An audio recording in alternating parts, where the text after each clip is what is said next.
Hi, Kid and Ezra.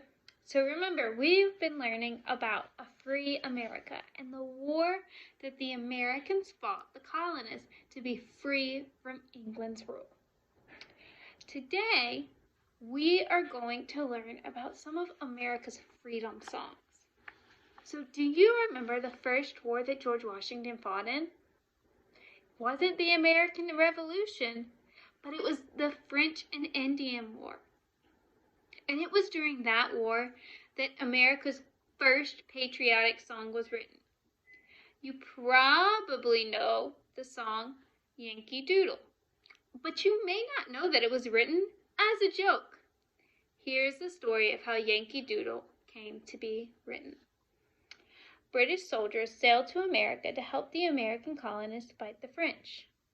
The British soldiers were trained to fight and march.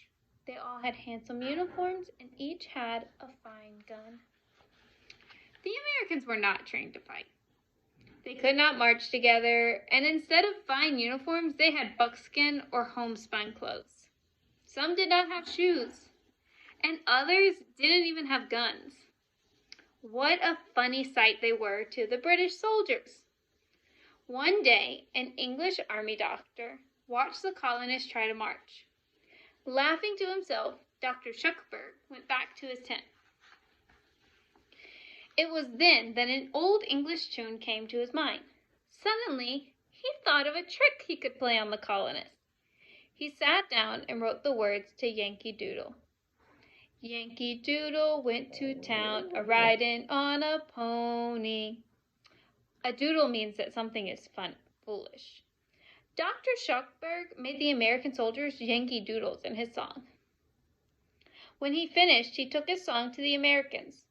Learn this song and the tune will help you keep in step, he told them. But he did not tell them they would be singing foolish things about themselves. With their fife and drum, the colonists began marching in step to Yankee Doodle. What a great joke I've played on the Americans, thought Dr. Shuckburgh.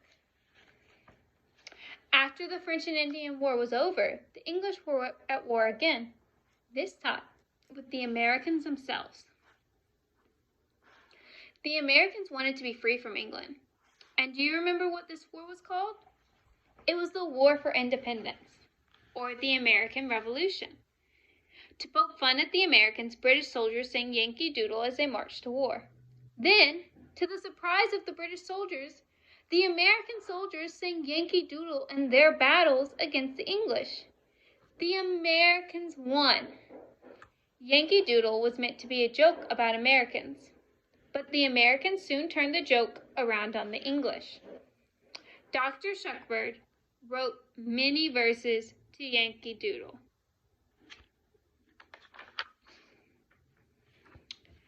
The flag of the United States of America. After declaring independence from England, people thought, now we need our own flag, a flag that stands for our freedom. People began to make their own flags. Some of them looked like this. This was a Liberty Tree flag. It says, an appeal to heaven. It has a Liberty Tree. There was also the rattlesnake flag. This says, don't tread on me. But neither of those look like our American flag that we know now. In 1775, Congress, the group of people that make laws for our country, chose some men to decide what our flag should look like. 2 years later, in 1777, they made this decision. Resolved that the flag of the United States be 13 stripes, alternate red and white, that the Union be 13 stars, white in a blue field. Who made our country's first official flag? No one knows for sure. William J. Canby, the grandson of Betsy Ross, wrote that his grandmother made it. It has been said that George Washington and a group of men went to visit the shop of Betsy Ross because she was a very fine seamstress. Together, these men asked Betsy Ross to make our country's first flag. They showed her a picture of the flag that they wanted her to make, and Betsy studied the picture carefully. There is one change I would like to make, she said. you have pictured 6-point stars. I think 5-pointed stars would look much nicer. Then perhaps she cut a 5-pointed star out of one of her scraps for them to see. See, this is what our first flag looked like.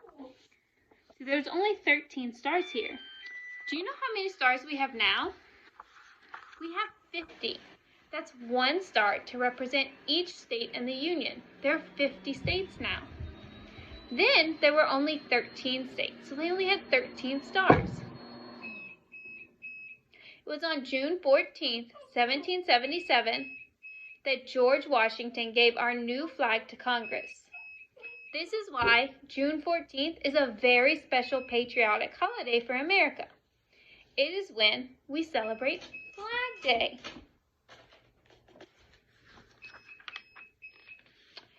As you pledge allegiance to your flag, it's important to think about what the words mean.